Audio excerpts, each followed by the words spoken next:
सोमवार व्रत की कथा। किसी नगर में एक धनी व्यापारी रहता था। दूर दूर तक उसका व्यापार फैला हुआ था।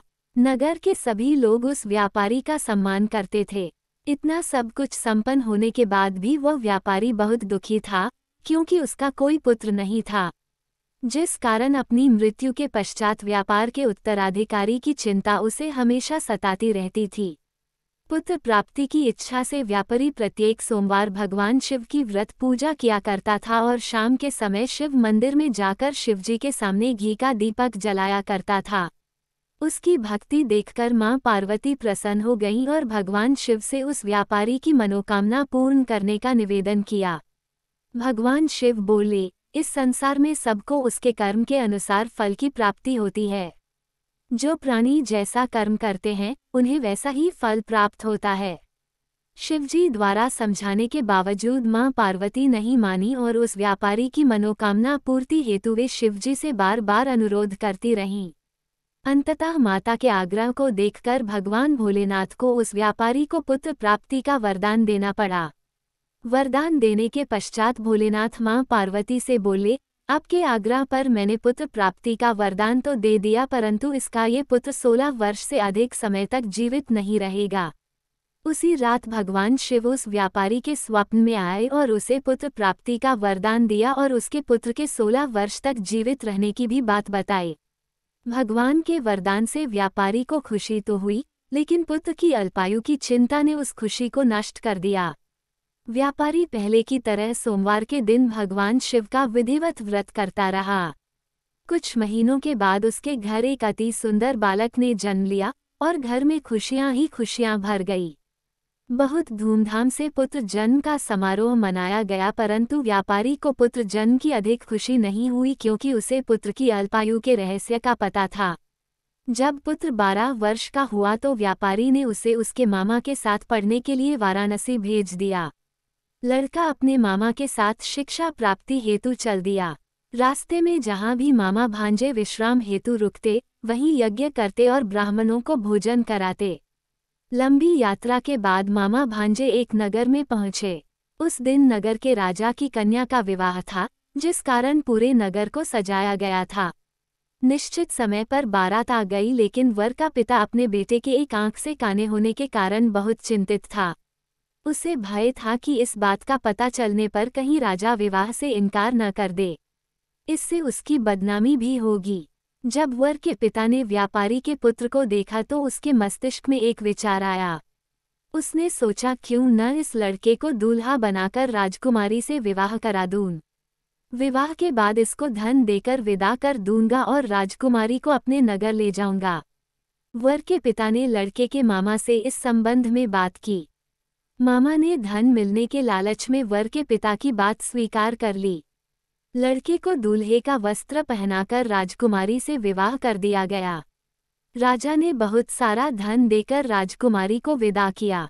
शादी के बाद लड़का जब राजकुमारी के साथ लौट रहा था तो वह सच नहीं छिपा सका और उसने राजकुमारी के ओढ़नी पर लिख दिया, राजकुमारी, तुम्हारा विवाह मेरे साथ हुआ था।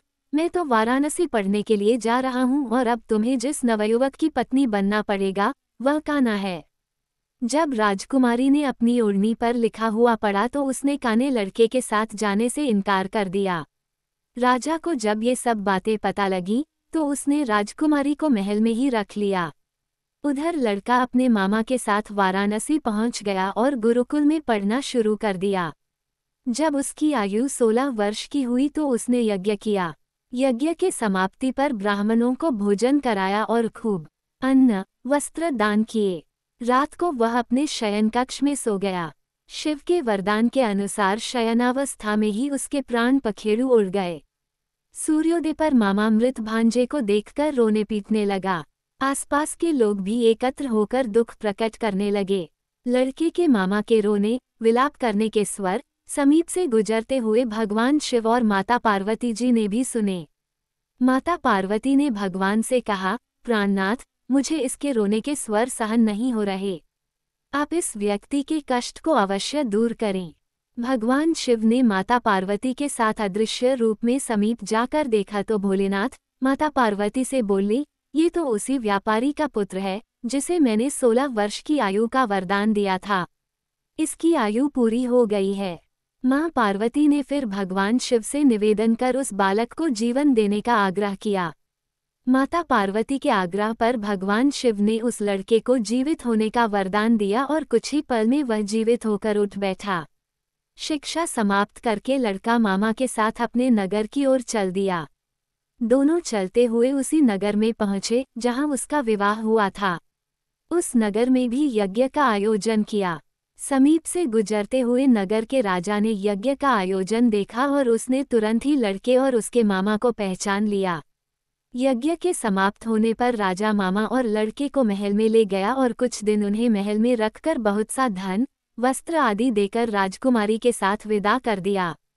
इधर भूखे प्यासे रहकर व्यापारी और उसकी पत्नी बेटे की प्रतीक्षा कर रहे थे। उन्होंने प्रतिज्ञा कर रखी थी कि यदि उन्हें अपने बेटे की मृत्यु का समाचार मिला तो दोनों अपने प्राण त्याग देंगे। परंतु जैसे ही उसने बेटे के जीवित वापस लौटने का समाचार सुना तो वह बहुत प्रसन्न हुआ। वह अपनी पत्नी और मित्रों के साथ नगर के द्वार पर पहुंचा। अपने बेटे के विवाह का समाचार सुनकर पुत्रवधू राजकुमारी को देखकर उसकी खुशी का ठिकाना न रहा। उसी रात भगवान शिव ने व्यापारी के स्वप्न में आकर कहा, हे श्रेष्ठी, मैंने तेरे सोमवार के व्रत करने और व्रत कथा सुनने से प्रसन्न होकर तेरे पुत्र को लंबी आयु प्रदान की है। पुत्र की लंबी आयु जानकर व्यापारी बहुत प्रसन्न हुआ। शिव भक्त होने तथा सोमवार का व्रत करने से व्यापारी की सभी मनोकामनाएं पूर्ण हुई। इसी प्रकार जो भक्त सोमवार का विधिवत व्रत करते हैं और व्रत कथा सुनते हैं, उनकी सभी इच्छाएं पूरी होती हैं। तो बोलिए, हर हर महादेव।